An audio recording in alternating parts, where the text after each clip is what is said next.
Well, ladies and gentlemen, we are delighted today to have Eric Sweden, who's the Program Director for Enterprise Architecture and Governance from the National Association of State CIOs, present on driving digital acceleration and perspectives from the 50 states.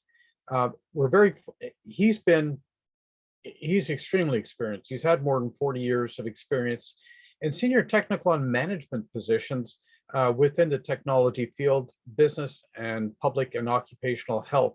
And he's worked in both private and public sectors. He's an experienced author of a massive number of guidance documents that relate to industry and state government IT management. And they address issues such as enterprise architecture frameworks, enterprise IT governance and management, and also digital preservation, information sharing, organizational transformation, business intelligence, analytics, cloud computing, cyber disruption response planning, transparency, blockchain, multi-sourcing, just to name a few. I know in the past, I've relied a great deal, especially when I was in government, on a lot of the documentation that Eric authored. He holds an MBA from the Carleton School of Management, University of Minnesota, and a Master's of Science from the School of Public Health in the University of Michigan. He completed his manager's University Certified Government Chief Information Officer program and completed that with honors. So without further ado, I turn the screen over to Eric, and I'm looking very much forward to hearing his most recent presentation. Thank you. Thank you, Bob. Bob and I have known each other for a long time, and I have the greatest respect for Bob. I'm always glad to participate in anything that he's involved in. I'm going to move the slide here next, and I think there's a little bit of latency, so I'll give it a little bit of time here. So we're moving to slide 1 here, and what this is intended to do, and by the way, I want to give you greetings from our association, our president, Mike Leahy, CIO for State of Maryland, and our executive director, Mr. Doug Robinson. So greetings, and I hope this conference is a successful event for you all. This is kind of a set of patterns that we're looking at, as we look at the whole landscape. Obviously, there's a fiscal impact from the pandemic. We're seeing federal grants come through that have greatly increased state revenues, but then also there's increased spending. So we're looking at something like 1 billion state and local cybersecurity improvement grant funds, 200 million in 2022. So also the state organization transition continues. We have published on this topic of CIO as broker, and it really is looking at the organization of the state CIO doing less development and more managing services, that type of thing. The way my boss puts it, Doug Robinson puts it, less rowing, more steering. So obviously we're relying more and more on our trusted corporate partners and multi-supplier initiatives. Obviously elevated cyber threats during the pandemic. Many of the bad element in our world took advantage of a very vulnerable circumstance. A lot of people were hurt by that. And so we have seen a migration to more and more whole of state collaboration. Certainly ransomware mitigation, zero trust frameworks are being put in place.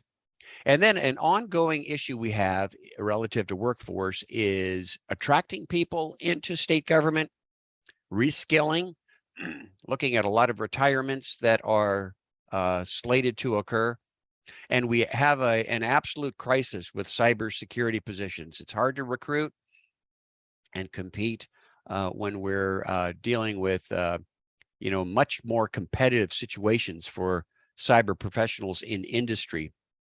Now, with all that in mind, our citizens are expecting more from government and expecting more in the way of access and availability. So obviously the title for this presentation actually comes from one of our annual surveys, and digital is the way to go. Now, you saw in the abstract a reference to a video that actually my boss, Doug Robinson, produced way back in like 2001. Digital government isn't new. We've been working on this for a long time. And there's many aspects of this that are burgeoning, particularly with new capabilities. Every year, Doug Robinson and I, we do a top 10 set of priorities from our state CIOs. And we send out a ballot, and we compile all the results, and this is the kind of thing we see. Now, this is the list for 2022. So you see, we've got 1 through 10. We ask our CIOs to select their top 5, but don't rank them. Just tell us what your top 5 are, and then we develop this list. Cybersecurity always shows up at number 1. You know, this has been on the top 10 list since 2006, but number 1 for 9 consecutive years. Digital government, digital services, this has been up in the top 3 for the last few years now, and this is certainly expected because of the pandemic circumstance, but also expectations of our citizens. Now, in order to enable digital government, you've got to have access. So it's no surprise that broadband wireless comes in at number 3. It was number 4 last year. Cloud services, this is a major capability for enabling digital services, but also our CIO as broker model requires these capabilities within cloud services. We did a whole series of reports on cloud over the years, and our most recent report we did in partnership with Accenture. That's all available on our website, but we were looking at what's happening with cloud portfolios, sophistication of managing subscriptions and that type of thing. Legacy modernization comes into play because some of these cloud services rely on some of the legacy systems, and they don't always connect in the best way. So obviously this modernization is an important priority, showing up number 5. And then also for digital government, digital services, how do we know you are you? How do we know the person coming in is the person they say they are? So identity access management, this is becoming higher as a priority and an enabling capability for digital services. Workforce, I talked a little bit about that earlier. Retirements, recruiting, training, reskilling. This is all related to managing that workforce. We just simply can't manage all of the challenges and all of the competing opportunities people have compared to state government. Enterprise architecture, interestingly, this shows up for the first time on our top 10. Now, enterprise architecture, as we define it, it's really a management engineering discipline. It's not just about technology. It's about the whole enterprise. And the way we describe it, it's the ultimate view of the enterprise from an MBA's perspective, from a technology perspective. And so it's always been embedded in everything we do. But this time around, it shows up on the top 10. So obviously our state CIOs are seeing this as a high priority. Data and information management, certainly, and analytics. Now that's not listed, but when we talk about data and information, we're also talking about insight enabling analytics. So that data and information is paramount to gaining insights and informing decision makers. Consolidation, optimization, this has been frequently showing up in the top 10. Obviously, we're looking to simplify, reduce the number of kinds, whenever possible, go to enterprise-wide solutions, that type of thing. Now, I'm going to go to the next slide, and I've got a few top 10s to show you here. There is also a top 10 technology list, and this is what it looks like. Now, these are far less brought up in presentations, but in fact, anytime we do a top 10 strategies, right behind it is a top 10 technologies. And I put in some of the strategies that relate here. For instance, in the top 10 technologies, cloud solutions, that relates to certainly strategy number 1, cybersecurity, risk management, software as a solution, Identity management, this comes in obviously also in enabling digital government, legacy modernization, security enhancement tools, that ties into our cybersecurity risk management, data analytics. Now it shows up here. Now last year, data analytics was on the top strategies as well. Certainly data management, but I'm going to show you another list here too. Let me back up a little bit. And I'm going to go to this presentation. Behind this, we have a list we did for the very first time this year, and that is top 10 risks. And we're exploring these right now, but these are the top 10 risks our state CIOs voted on for 2022. Certainly cyber risk, that's number one. Technology risk, operational risk. You'll see reputation risk, workforce, etc. So this is a new thing for us. And we're exploring this on our Enterprise Architecture and Governance Forum. So there'll be more on this in future. We did a workshop at our recent mid-year conference to explore 3 of these and see how people would identify contributors and then solutions to some of these risks. So more on that in future. Stay tuned. So I'm going to go into some of the results we have from our 2021 annual survey. Now, a little note about these top 5 business processes. The state CIOs had actually a dozen to choose from. And you could see the comparative here between 2021 and 2020. Again, an annual survey every year. 2020 results are in blue text. So increased attention to digital government services. This fits right in with your conference.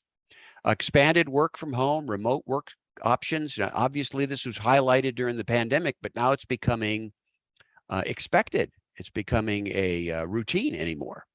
Investments in broadband expansion, adoption. Obviously, that's an enabler. So if citizens are going to access services, they've got to have broadband capabilities. Expanded use of collaboration platforms like the one we're using today. You know, we're doing more and more remote meetings, this kind of thing. So obviously that's a priority. And then increased priority investment in legacy modernization. We've got to bring a lot of those capabilities into this new digital age and integration with some of our cloud services. So obviously this is a high priority, but look how it compares with 2020. It's the same top 5. They've just shifted positions. So these remain high priorities for our state CIOs. Now, these are business processes. We also will look at technologies in a little bit. Now, this is a question we ask our CIOs. How has COVID-19 pandemic impacted the demand for digital services? No surprise here.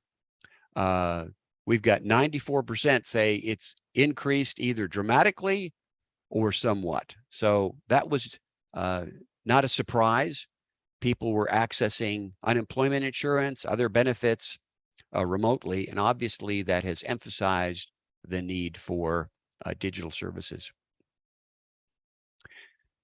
The biggest driver for expanding digital services from our state CIOs, they are looking for more of that online experience for citizens. So clearly this was the leader in any of the motivation.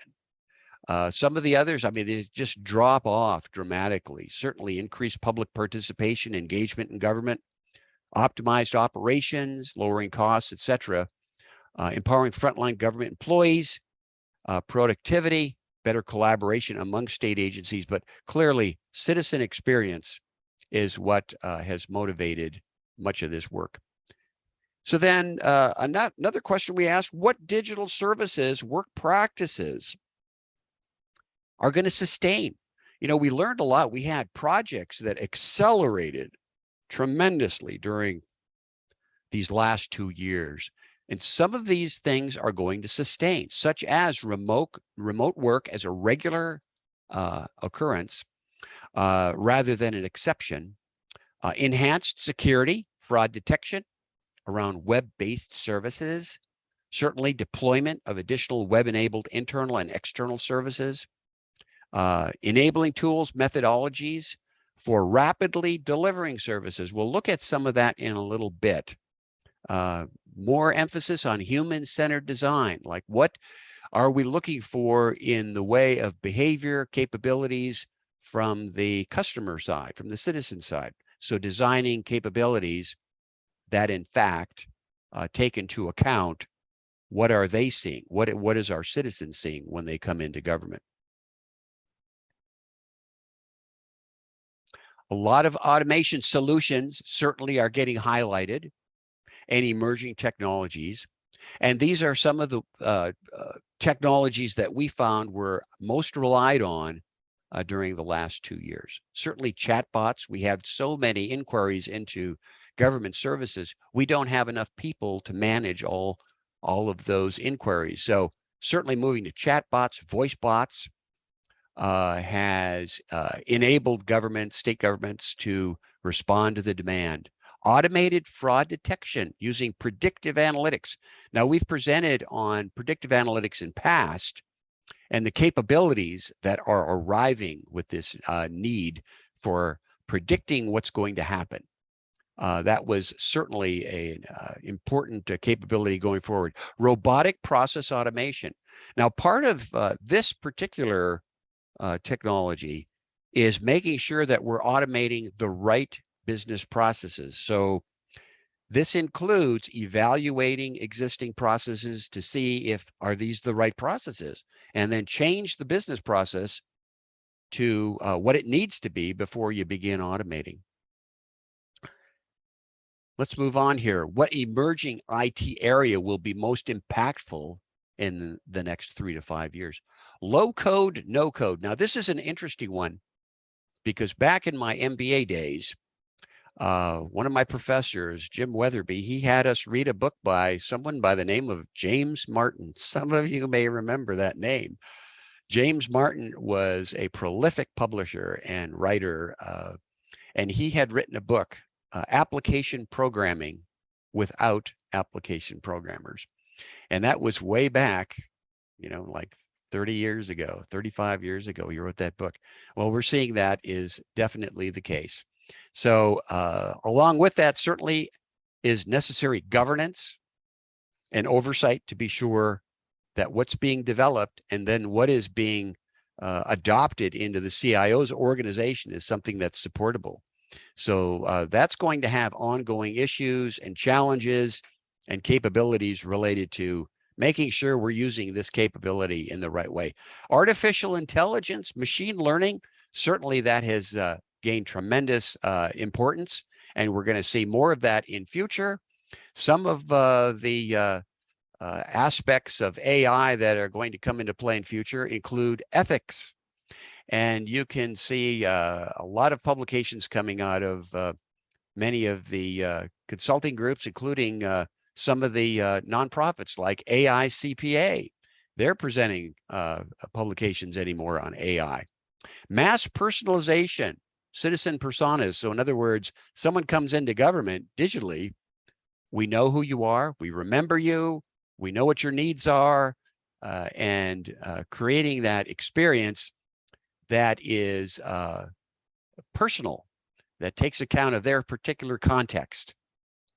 Robotic process automation, we discussed a little bit earlier. Internet of Things, autonomous vehicles. I mean, that's becoming a very big issue for us. Departments of transportation are looking at how do we manage all of these driverless vehicles and make sure that the intersections are capable of managing these kinds of technologies. Remote work technology certainly is something that's going to become more and more important to us, but this is the way forward.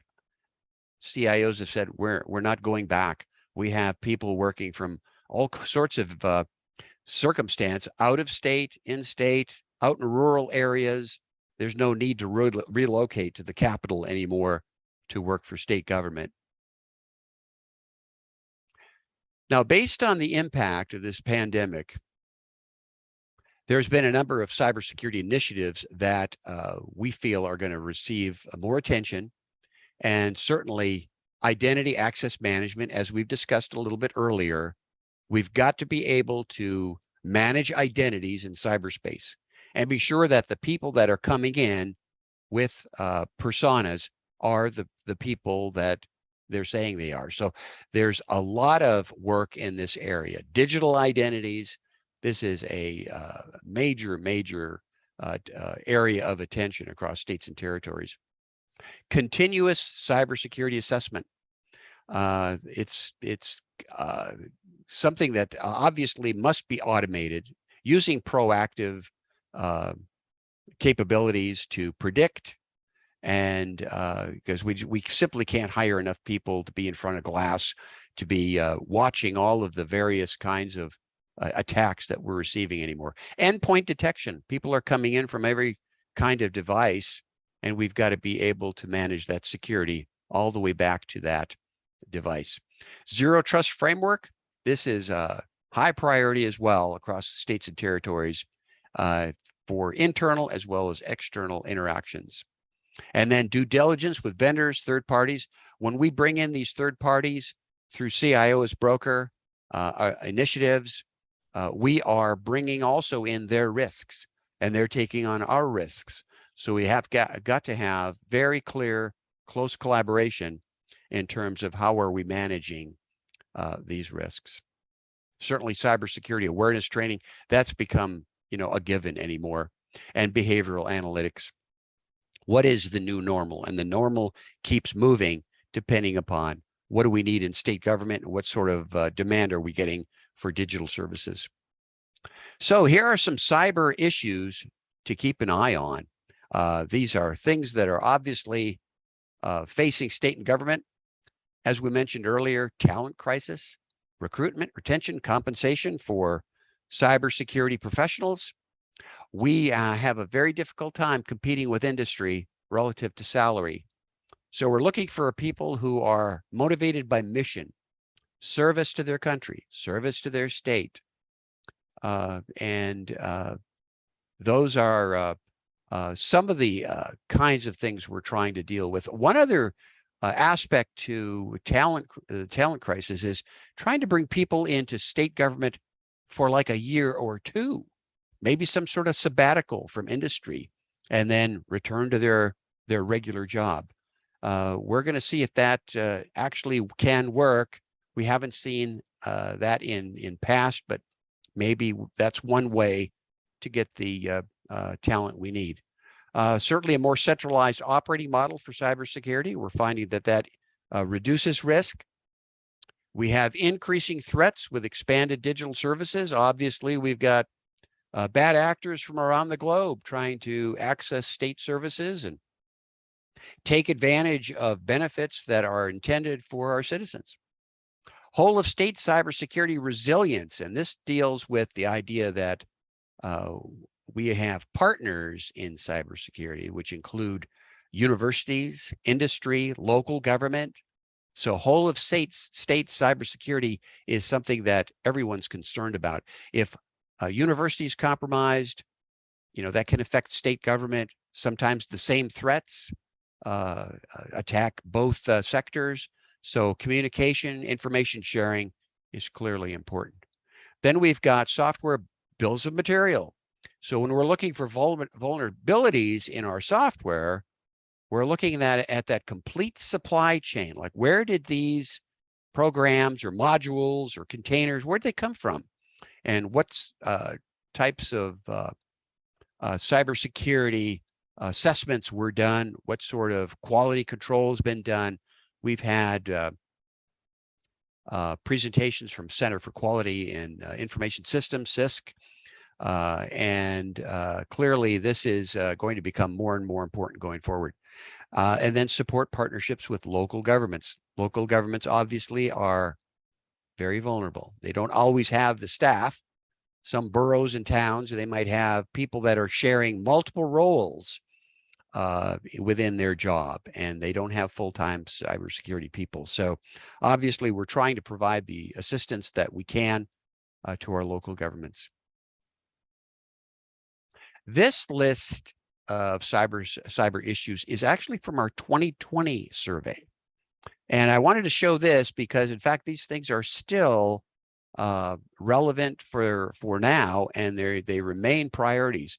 Certainly security awareness training for our workers, trying to remove some of those vulnerabilities and create within our workforce an awareness, a carefulness, and an accountability. Certainly continuous vulnerability, as we mentioned earlier, that remains a high priority. Establishing trusted partnerships for information sharing and response. And sometimes we're moving from information sharing to information access. So that can become even a higher priority. Adopting cybersecurity frameworks based on national standards. A culture of information security, that is something that we're trying to build. And I think we've been fairly effective in doing that so far. Developed cyber disruption response planning. We published a guide in 2016 on cyber disruption response planning. And that guide includes a checklist and a cross-functional process flow. How do the various partners play a role at various levels of a threat? And then adopting a cybersecurity strategic plan. Obviously, we've got to have a plan that can be used in developing business cases, gaining funding, et cetera, for cybersecurity. So what are the roadblocks as we move into this digital world? You know, we made the point, broadband access.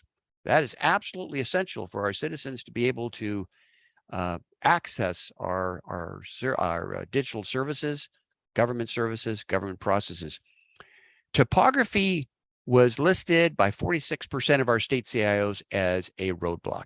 Now, why is that? Some of our states are highly mountainous. Some of them, they've got granite in the ground. I mean, how do you lay fiber when there's granite to drill through? You know, so we're obviously looking at alternatives, low-level satellite and other technologies in those circumstances. But that is that's a much more important barrier in some geographical areas than others. Coordinating funding from local, federal, state. Affordability, can you afford this? Well, you know, we got to pay our bills, and obviously gaining the funding, you know, the number, this one with 44%, coordinating funding reports and then affordability remain a high priority. Accurate current data mapping. Now, we did a webinar and a report on remapping the state of Georgia. You know, what do we mean by access? You know, even using census data, how many residents, citizens within a particular census block need to have a certain level of access for it to be deemed you have access in this census block. We've had different definitions for that. So that's why that's an issue.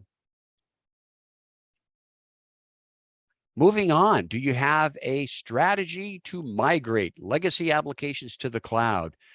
This is a picture of our report cover, A Fresh Look, Capitals in the Clouds. That's a report we did with Accenture looking at cloud in depth. And obviously, we're seeing more and more states move from cloud first to cloud smart.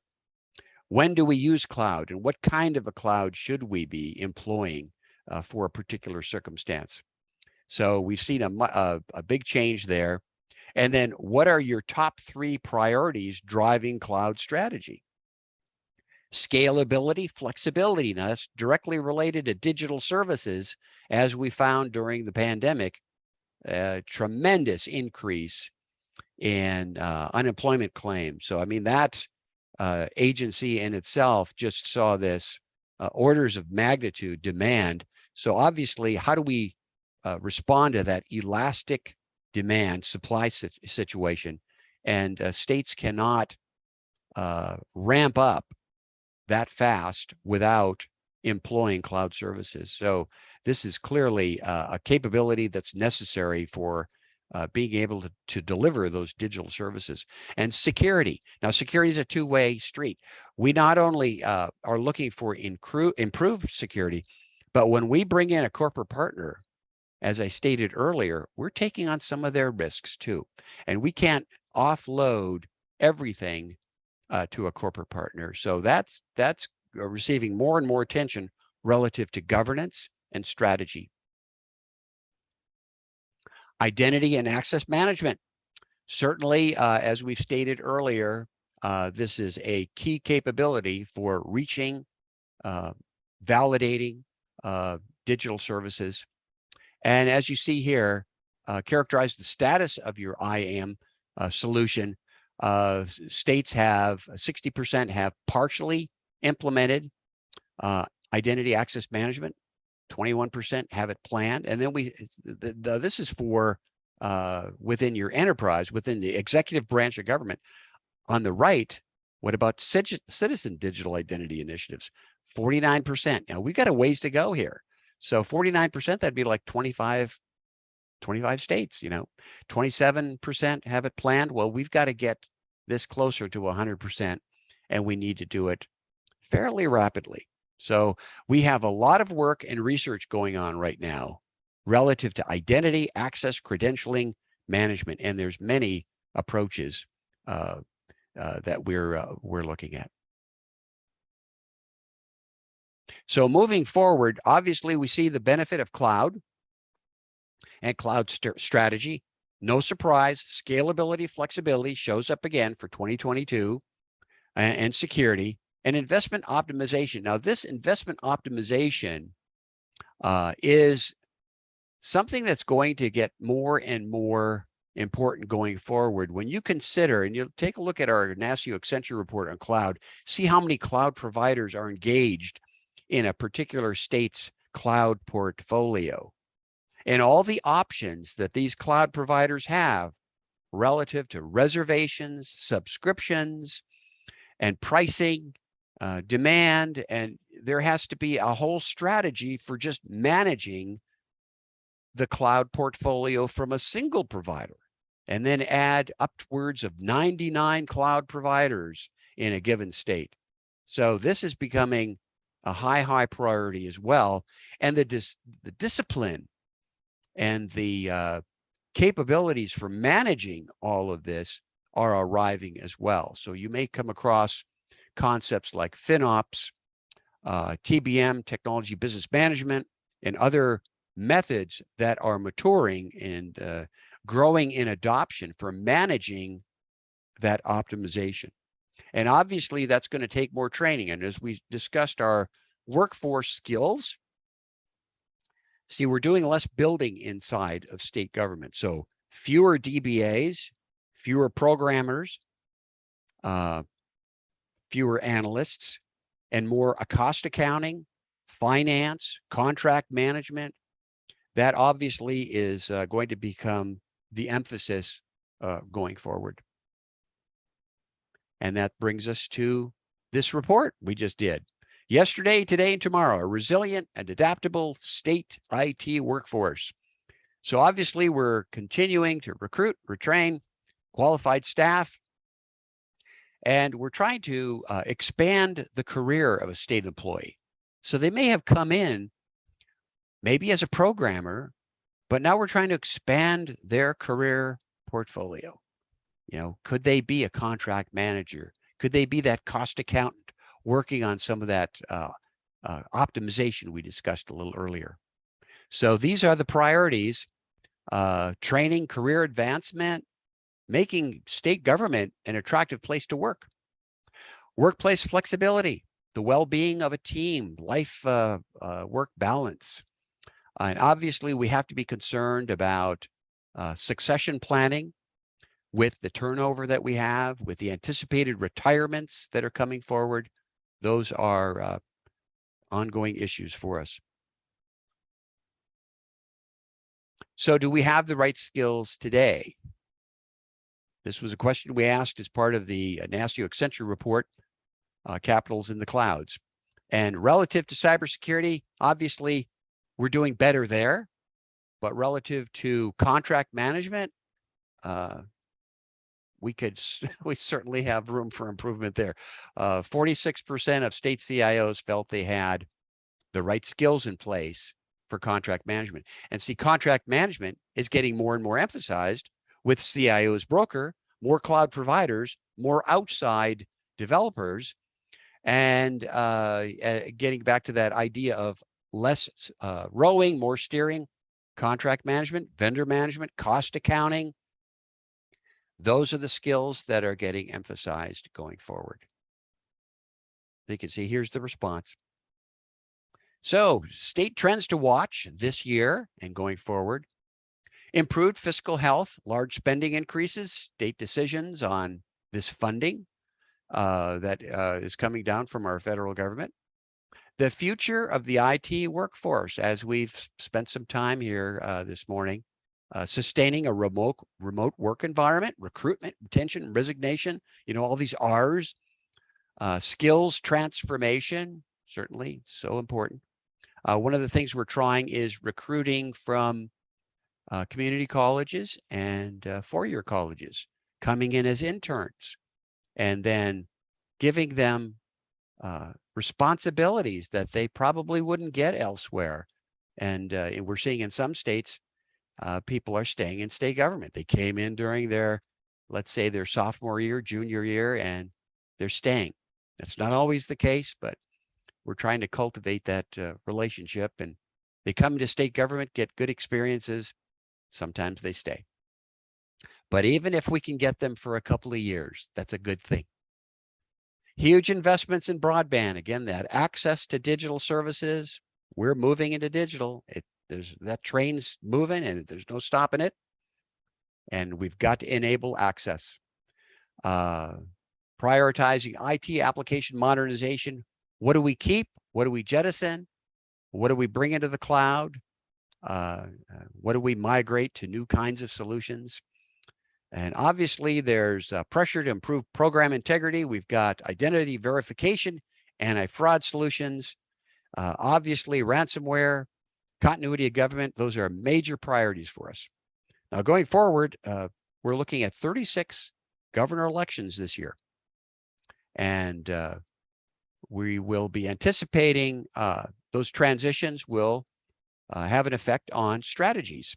So obviously the transition teams that are involved, we want to get to those folks early, make sure they understand what we're trying to do in state government. We have a lot of people coming into state government from industry, and just bringing them into an awareness of the issues is one of the necessary activities when we have a new governor and a new staff coming in. This is just a short list of some of our reports on nasio.org. There's our 3 lists. I tried to touch on all 3 of these, and you can certainly download these going forward. So Bob, I'm going to go back to you and see if there are any questions we can address. Actually, thank you very much, Eric. As always, your presentations are very insightful and they give us a good overview. Every once in a while, we just go down too many rabbit holes, and what we need to do is just sort of get what are the overall issues that are confronting government. Unfortunately, we don't have many people from the states or provinces presenting this year, and hopefully improve that next year. But certainly, they're key partners in service delivery. For that. Sorry, could you just go back to that document, that one with all the documents that you have? Yeah. This one right here. Yeah. I would really like to emphasize, you know what I mean? There is, on the NASIO website, there's also all manner of documents that basically go into more detail than the presentation with respect to the surveys and the like. And it's a very good read, especially in the federal government, because I know a lot of you are representing federal government, is that you can get an idea of what's happening in other jurisdictions, which is really important for you to basically do your job. So I've got a couple of questions for you. First one, just a second here, sorry. The first one I have is, and this is more, I just want to know are there any intellectual property issues for using and publishing the contents of the presentation? Some of the copyright notices are private sector copyright notices, or have they basically handed it over as open source to you? Well, Accenture has copywritten some of these, some of the reports we've done with them. There are copywritten reports. However, you can download them at will. I mean, we don't charge for downloading our reports, including the reports that we did with Accenture. This report that we referenced right here, Fresh Look, Capitals in the Clouds, you can download that. If you use any of that material, obviously we would want you to attribute the report in your presentation, but these reports are all out, available for anyone to download. And anybody to use the material within it, right? And Certainly. as long as it's like Creative Commons 4, where basically it's used but attribute. Yes. And I think that's just common courtesy when you're doing that. Okay, Certainly. great. Thank you. The next one. There were some questions and interest in the CIO as a broker model. Could you just expand that a little bit? And just explain, Certainly. because I think some people miss that. Yeah. See this report here on the left, Bob? The Yep. state CIO operating model. Now, we did a whole series of reports on this concept of CIO as a broker. And I did a report somewhere around like 2016, 2015. I titled it Destination Enterprise Portfolio Management. First stop, the issues portfolio, because everything starts with an issue, a problem, an opportunity, right? But in that report, I put a picture of a state CIO in the middle. And over on one side are all the demands that are coming essentially from our citizens through programs. So the way you think about it, the value chain would be programs are put in place to serve our citizens who are paying taxes for those programs. Okay. So that's the demand. And then agencies are trying to determine the best capabilities for delivering on that demand, whether it's within unemployment, finance, transportation, economic development, you name it, health and human services, environmental. And then over on the right are capabilities for enabling. So those capabilities, some of them are developed internally by the CIO staff, development staff. Some of them are partnered for with other states or local government, and some of them are coming from our trusted corporate partners. So the state CIOs in this middle trying to map capabilities on the one side to necessary business problems, opportunities on the other side. So that's the role of the broker model. And so we worked on what's the discipline and what are the frameworks for supporting that role. So we have a whole host of reports on how do you effectively play that role of broker. And we see this in industry. I mean, it's not a brand new thing at all, but in state government, it's been a relatively new thing. This report you see on the left here, Bob, that was the culmination of a lot of those reports. This is a playbook, and this presents 11 plays a state CIO can put in place in order to effectively migrate to that CIO as broker model. So I hope that gives you a better idea of where this is going, and it's not going away. We're going to get better and better at this this new role for the state CIO. So look for more coming forward. I think that's a very valuable document, and we should certainly. It's not just applicable to the state CIO, right? But certainly any government CIO at the municipal level, provincial level, or at the federal level. University, industry, yes. Yeah, actually, any sector, Bob. Yep, yeah. It's like I said, it's just it's good stuff, as they say. Excuse the expression, but this sort of thing. Now, workforce capability is a major concern in Canada. Do state CIOs really believe that this risk is manageable? In terms of cybersecurity? Well, just workforce capability. Oh, workforce. Okay. Workforce. I'll have an adjunct to that question, like the cyber being 83% filled. I think that's interesting. But anyways, go ahead, please. Well, obviously, We have to deal with this, in terms of, can we deal with this? We have to deal with it. We have no choice. And so in this report here, you could see this is just one of several reports we've done on workforce over the years. We convene state CIOs. We also convene human resource experts. Say what's the expectation of whatever generation, because we have multi-generation workforces anymore. They're from all different, generations, and they all have different expectations. But be careful. Don't stereotype a generation. There are ideas that are kind of linked to that, but be careful. Individuals are individuals, and what motivates a person is individual as well. But the idea would be developing the kinds of flexibility to be able to create an attractive work environment for someone to come into state government, even if it's like for a year or two. See, that's part of the response, Bob. We don't anticipate we can keep someone for an entire career. Part of a problem is the motivation states have used in past to attract people are like, hey, at the end of 30 years, there's a pension. Well, Yeah. That's not going to work anymore. But bringing someone in to learn, gain capabilities, wider responsibilities, service to their country, service to their state, their fellow citizens.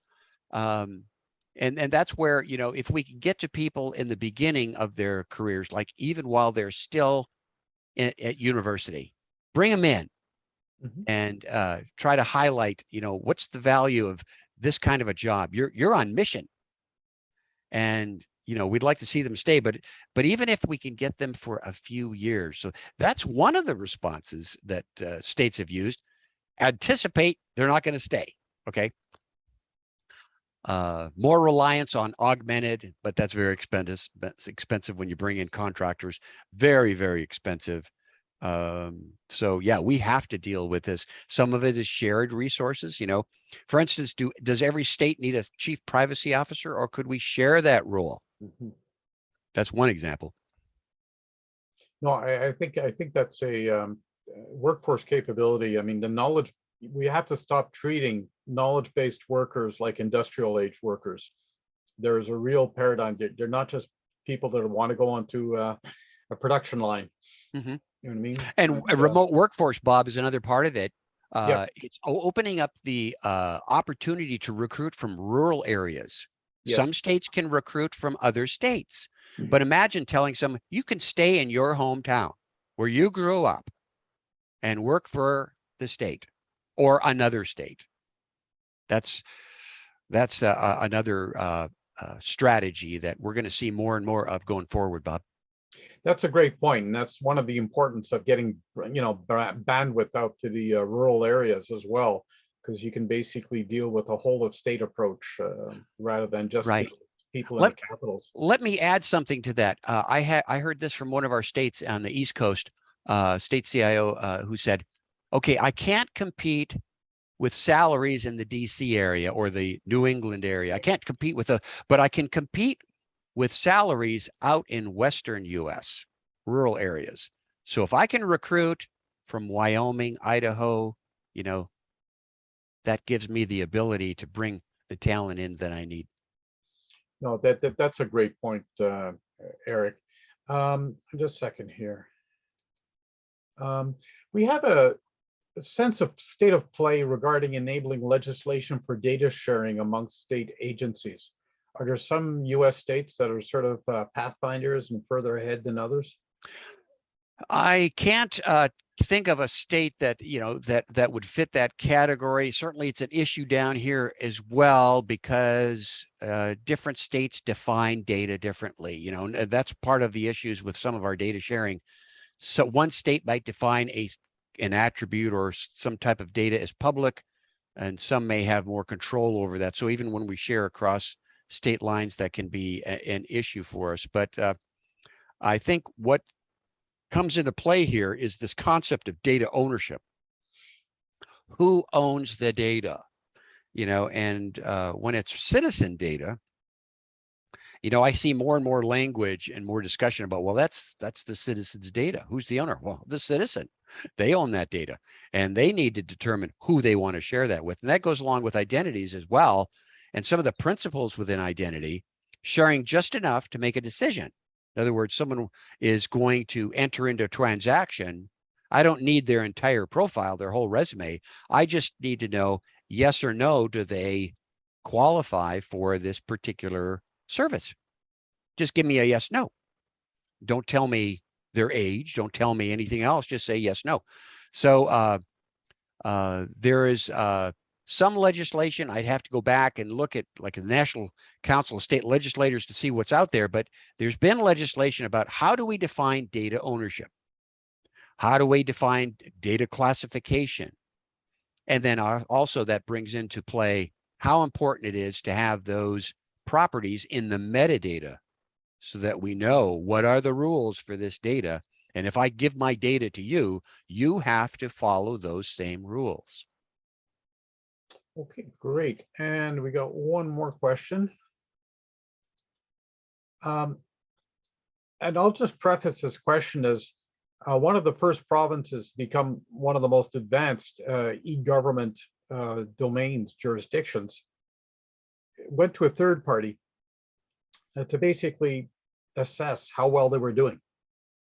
Okay. And the third party report was incredibly supportive of the entire e-delivery service.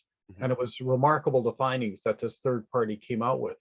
So what I wanted to question is, have you surveyed citizens and businesses too, because they're sort of clients of the government, to measure their satisfaction for a specific service provided through information systems initiatives? And do you have any benchmarks in mind? We don't. But that is an important issue because as we went in, we did a report 2 years ago with Accenture on innovation. Yep. And some important parts of that report were, what are the sources of innovation? And what we found rather remarkable is one of the highest or most important sources of innovation were our citizens. And then we said, okay, well, that's great. So how often are you pulling citizens in to focus groups, inquiries to find out, well, what could we be doing differently? And that scored rather low. So that was a imbalance.